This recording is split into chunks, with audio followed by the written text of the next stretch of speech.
Hello everyone, welcome back. Over the years, I've accumulated a disturbing amount of musical gear. What you're seeing here is just a fraction of it, but I got you guys to send me questions about my ridiculous hoard over on Instagram, and today I'm gonna be answering those questions. Before we get to it though, I'll quickly let you know, if you're ever wondering where I get the shirts and hoodies that I wear in my videos, the answer would be my merch store, shopsamuraiguitarist.com. Got a whole lot of sizes, styles, designs, and colors over there for all your needs. The traditional Samurai Guitarist logo is perfect for any formal dining experiences. If you got a job interview lined up, well, let me recommend the Transformer Guitar Playing Samurai. And if you finally landed a date with the person of your dreams, I think it's pretty clear that the school picture would be a great wardrobe choice. Picking up some merch is a great way to keep me out of the pawn shop and support what I do here. Check it out at shopsamuraiguitarist.com. I'll also put up links in the description. Anyways, let's get to those questions. All right, I think it makes sense to start with this one. Yoke Dant 531 asks for a gear room tour. All right, I got the house lights on. The studio is set up as it normally is, and it's as tidy as it'll ever be. Let's do a little tour. In this corner, we have the amps that my dad made, guitars lining the wall, a whole whack of cases here. About half of them are empty. Bunch of electric guitars lining this wall. Let me spin you around. Workbench here, degrees, YouTube plaque, and an empty space for that million plaque. Hopefully it comes before too long. This corner ends up being stuff that's on stands, lights, cameras, microphone stands, and then over here is guitar pedal land where I've got some guitar pedals on the shelves as well as a bunch of synths up there. Then on the back wall, just more storage here, camera stuff, various instruments, percussion, cables, that kind of thing. It's still a work in progress. I just kind of moved in, set up, started shooting. One of the things that's high on the priority list is to do some proper acoustic treatment in here. And then I'd also like to do some renos, getting the place to be, a little bit more inspiring. Next up, Zach Arledge asks if there's ever a point where there's too much gear. I did some inventory recently, and I'm coming in at 43 guitars, 87 pedals, 9 amps, a bunch of recording gear, some random instruments, various trinkets, microphones. And many people would say that that seems like far too much equipment.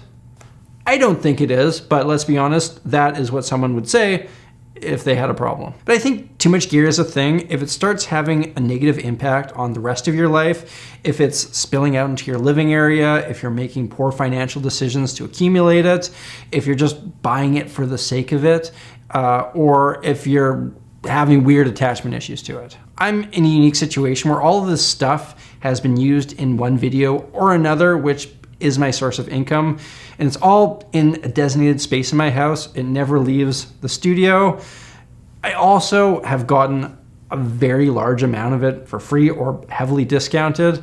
So I don't know, maybe I have too much stuff, but that's how I justify it. Hansa Kunsi asks, what acoustic and electric guitar with a combo would I choose for the rest of my life? For the electric guitar, it'll come as no surprise to the longtime viewers of my channel, but that's gonna be the 52 Tele reissue that I bought in the early 2000s. When I was in high school, I saved up for what felt like ages for this thing by reffing hockey. It's been the guitar that I've played the most at every step of my musical journey. It's been repaired, it's been tweaked, it's been banged up, but every mark, every bit of wear has come from me. I don't feel like I'm the kind of person who has a lot of emotional attachment to material goods, but this guitar would be the one exception. Of everything I've ever known, I have a lot of sentimental value to it.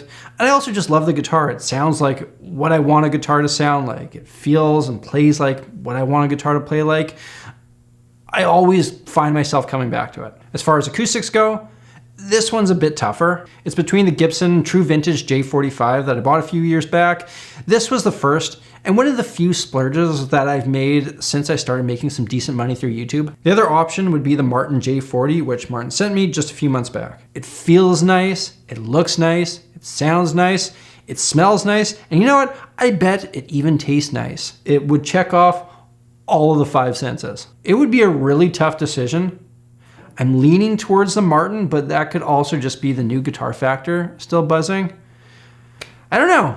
Which one would you guys pick? And as far as an amp goes, this is an easy one too. 99% of every electric guitar sound you hear on my channel comes from this amp that my dad built. It's perfect for my needs. I plugged into it for the first time, and that was it. It sounds great. I never felt like I needed to play another amp. And it's also especially cool because Samurai Dad built it. C. Flickster asks, what's up with that one guitar on my wall with the upside down body? My friend, there are actually two guitars on my wall with upside down bodies. The Reverse Flying V was one of the guitar of the weeks that Gibson did a while back. I want to say it was 2006 when Gibson did a promo where every week for the year, they would release a limited run of 400 units of a specific guitar. I was working at a guitar store at the time and we got early access to the guitar catalog, and I saw the Reverse Flying V. I knew instantly that I wanted it, and so I bought the one that the store had pre-ordered in. I'll acknowledge, a lot of people really hate this guitar, but there are a select few of us who absolutely love it, and apparently I worked with a couple of them, but I got in there and snatched it up, and I've had it ever since. Then there's the Reverse Flip Out Dewey Decibel Strat, and there's not much of a story here. When I started my World's Weirdest Guitar series, I scoured the internet looking for guitars that were quite odd, but also reasonably priced. I found this one on eBay, and it sparked some ideas for the video, so I bought it. I will also comment, it's probably my least favorite guitar. It plays bad, it sounds bad, the construction's bad, everything about it is pretty bad. The only redeeming characteristic is the weirdness. Arthur, bunch of numbers, asks a great question. Why do I have so much gear? I actually wouldn't consider myself that much of a gearhead, and it wasn't always this way until I started doing YouTube. Developing a little bit of a following here, and companies would reach out, send me free stuff. I want to say that about half of the stuff has been a freebie, which, man, if you told me that when I was 16, I would have been just freaking thrilled. On top of that, doing a bunch of videos where I feature weird equipment has led me to buy a bunch of weird equipment.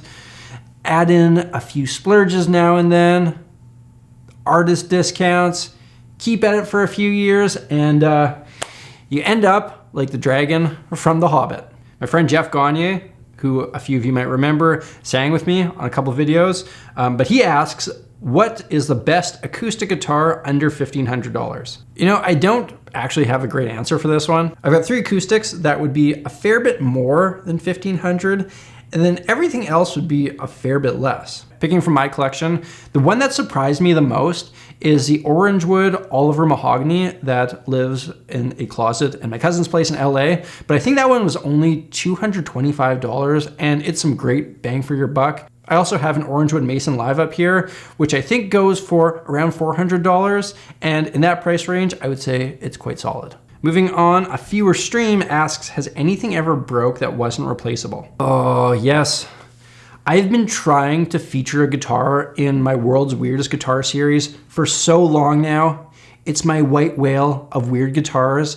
I've bought like 10 of them, and every single one is broken in the same way. The company is long since out of business, and you can't buy that one part. So I just keep scouring Reverb and eBay, hoping to one day buy one that works, but so far, no luck. Next up, Guitarez asks, what's my least played guitar? Probably the Ibanez Les Paul copy. I believe this is one of those ones that is referred to as the lawsuit guitars, since it was too close to a Gibson, so Gibson sued them back in the 70s and they had to make different guitars or something. It's not technically mine, but I think I'm in the clear to keep it forever now. A year or two after me and my buddy started playing guitar, he went on a trip to visit his family, and on that trip, his cousins gave him this guitar, but his dad also bought him a Gibson Les Paul, so he came home with two guitars, and he lent me the Ibanez indefinitely. That was 20 years ago. When I was in my early days, I actually played this one a fair bit, but it's like 50 years old now, and the neck has gone wonky beyond repair. The intonation is way out. The frets are all worn down, so it just sits in a case in case my friend Jack ever asks for it back. Kifa Hassan asks, how do I maintain it all? Clearly, I'm not playing everything on a regular basis, but when I do play guitar, I'll try to make an effort to just wipe it down, and if it needs new strings, I'll swap them out. That way, next time I pick it up, whenever that happens to be, it won't be a total mess. Besides that, I run a pretty heavy-duty humidifier in this room all winter as it gets insanely dry here. And for my higher-end acoustics, I keep the D'Addario humidifier pouches in them at all times. If I notice something is off, I'll fix it, and everything gets played, tuned, checked in on just enough before anything can go horribly awry. At least that's been the case so far, and I would really hope it continues to be that way. Next up, Mike Mendoza asks, how do I afford strings? I am in quite a fortunate situation where I haven't bought strings in quite a while, because yeah, that would get very pricey. When my YouTube channel was quite small, like a year in, maybe I had 10,000 subscribers, I emailed to Dario, I told them that I had been playing their strings my whole life. I think I even sent them a picture of a massive amount of boxes that I collected, saving up for their Player Points program, which I think they've gotten rid of. But I just kind of basically told them who I was and asked if they'd ever be interested in doing stuff together. They were the first company to ever send me anything and have kept me supplied with strings ever since. Big fan of those guys, very grateful for that relationship. Next up, Sloan Kruger asks if I prefer vintage or new. I've played some stuff and thoroughly enjoyed it, but there isn't a ton of vintage stuff floating around where I live. And the last time I was at a place like Norm's was over 2 years ago, and I definitely wasn't in a place to be spending that kind of money that vintage gear often commands. I don't know, vintage stuff has never ignited the fire in me like it does some people. That may change one day, but what really gets me excited is customized, one-of-a-kind things. So I would suspect if I would ever put out substantial amounts of money for a guitar, it would go towards some crazy custom shop thing or something like that. Purple Cowboy asks if I have a favorite guitar case. Man, so many people ask me this. I've never really thought about it. I don't think I do.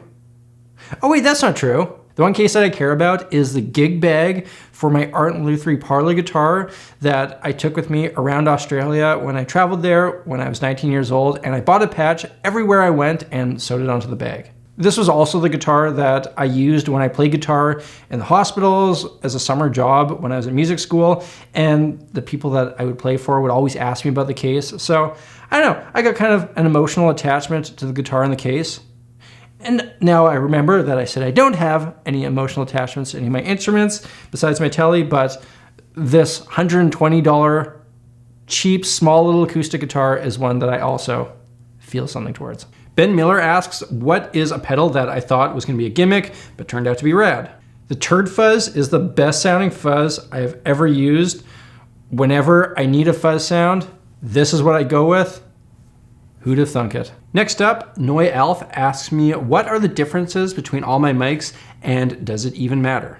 Every mic kind of has its own sound and utility. I wouldn't consider myself much of a mic head. I've got a handful of them that cover me for everything that I need. The Sennheiser MKH416 is the industry standard for capturing talking and sounds. I use it for every video. I bought it used and it's what's picking up my voice now. For my guitar cabinet, a Sennheiser 421 is always set up on it. It's another one of those go-to options. I've also got an Apex 462 mic and a Lewitt Audio 640, which I'll use for any singing, which fortunately for you guys is quite rare. I've also got a Neumann KM184, which is kind of an everything microphone. Most commonly, I'll pair that with my Royer 121 ribbon mic for the acoustic guitar. As well, I've got a matched pair of Audio-Technica 441s, which I've used in the past, but at the moment haven't used for a while. Chuck in a couple of SM58s because who doesn't have those? This is all I need to get the job done. If I were to get a drum set in here or start recording different sound sources, the collection would likely expand, but for now, that's all I need. This fellow asks how Samurai Jenny feels when I want to buy more. I hate to break the stereotype, but she actually thinks this stuff is quite cool and gets it. This is my job and this is the stuff I use to do it. I also rarely splurge or do anything nutty. If I started making some very poor financial decisions tied into gear, yeah, I'm sure there would be a conversation there, but so far, it's never been an issue. Get yourself a Samurai Jenny. Okay, this guy asks, what is the most expensive piece of gear? All right, I did a quick Google search and it's actually kind of hard to nail down some of the specific values, but it would be between three. Those being the Paoletti Nancy Lounge, which is a boutique guitar made in Italy, the Relish Mary 1 from Switzerland, or the Martin J40 from Nazareth, Pennsylvania. Next up, Brad Aside asks what my current pedalboard setup is. I've got my working board, which is all the stuff I use regularly, wah, tuner, EQ, 3 overdrives, compressor, a trem pedal, chorus, tape emulator, and VHS delay. If If I need something wacky, I've got the Pedalboard of Doom, which I featured in a video a little while ago. Things will sometimes get swapped in and out, and I've actually been meaning to get a Kemper or some sort of modeling amp, because while these pedals are great for the sounds that I kind of gravitate towards on my own, if I'm trying to emulate a specific thing, a modeling amp would just make it so much easier. Matthias Sotso asks, what percentage would I actually use if I was doing a regular gig? I haven't done a regular gig for years now, but when I did, my setup was quite simple. All I ever used was my Telecaster, my twin Reverb, which is in my buddy Tom's, and my pedalboard. The pouches in my case and pedalboard bag would have all my accessories, and that was all I needed. If I were to do a gig now, I would probably take the same thing. Next up, Jim Seeley asks, do I ever think I will make a reverb shop in order to sell excess gear? Probably at some point.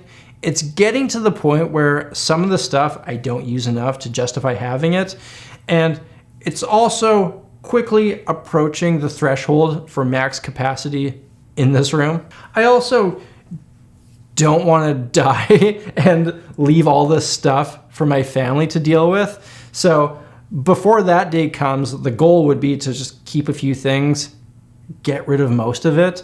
And if it were to happen earlier than I would expect, then I don't know, I got to update my will, but I would probably say just, kids pick one and then just sell everything else and donate it to charity or something. Aronk Musician asks what I think the value of it all is. Man, I have no clue. I should probably figure this out though, for the sake of my insurance. So give me a second here. All right, I am basing these numbers on the idea that if this room were just to burn down and I had to make an insurance claim and replace everything, this is what it would cost me. The guitars, I was able to get a pretty decent rough estimate of their value. So for everything, $73,000. Pedals, I have 87 of them. I am not gonna figure out how much each is worth, so I'm just gonna guess $200 each. Probably a little bit on the low end, but that would take me to about $17,000 for pedals. The amps are tough because a bunch of them were made by my dad and they're quite artisan with a lot of detail. So to get another handmade custom amp like that would probably be astronomical. So I'm just gonna imagine that I would replace each of them with a high-end boutique amp. So I'm gonna go with $3,000 for each of those.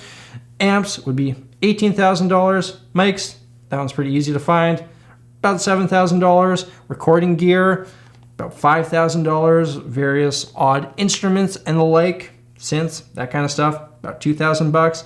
And then $500 for just like miscellaneous cables and stands and whatever else have you, which would give me a grand total of $125,000 Canadian. That's a substantial amount of money, and I will probably need to update my insurance. And let's wrap this up with, quite a good question. Does it all really make me happier? In some ways, yeah, I would say that it does, but most of my happiness in life comes from relationships and experiences. If I think of my happiness level before I accumulated all this stuff, and I think of my happiness after, the guitars and whatnot were not the driving factor in what changed that. Having all this stuff has certainly made my job easier at times, which ties into my joy, but I also did some pretty cool things with a much more stripped down situation. Playing a Martin J40 and hearing my music come out of this amazing instrument, yeah, that's real joy too. Sitting with my telly, thinking about the journey that I've been on with that instrument, seeing the wear on it, that means something to me. But ultimately, what brings me happiness is being in this room, creating something, not the stuff that's in it. Ladies and gentlemen, there you have it. The answers to the questions that you asked me about my treasure trove of musical wares. Remember, you can get some of that sweet, sweet Sammy G merch over at my merch store. I've got a whole bunch of designs, styles, sizes, and colors over there. You can find more at shopsamuraiguitarist.com. I'll also put up links in the description. Thank you all for watching, and an extra big thank you to everyone who supports my channel through Patreon. If you want to check out another video like this one, hit that link up there. If you're new here, hit that subscribe button, ring that bell, and stay tuned for a wide range of musical content. Till next time, look after yourselves, look after each other, look after the planet. I'm Samurai Guitarist, and I'll see you again soon.